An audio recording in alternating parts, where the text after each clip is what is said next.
та, значит, колдует над ним, а тот затаится и выходит с головы.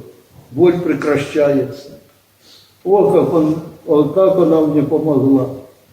Но он затаился, он не вышел, а таится и переходит в печень, к примеру. А через время печень так заломила, что все, последний хуже первого. Лучше бы голова тогда болела так, как она болела, чем сейчас несколько раз сильнее печень болит. Снова идет колдовка или колдун. Потому что он аж является, или он работником его. Он слушает и переходит с печени в почки. Затаится и ждет времени, когда все пройдет, почки как заломили, а почки что? Отказывают, все, человек не годится.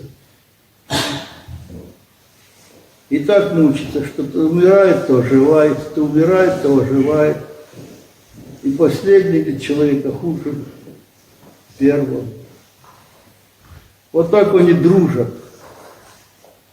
И с колдуньей или с колдуном.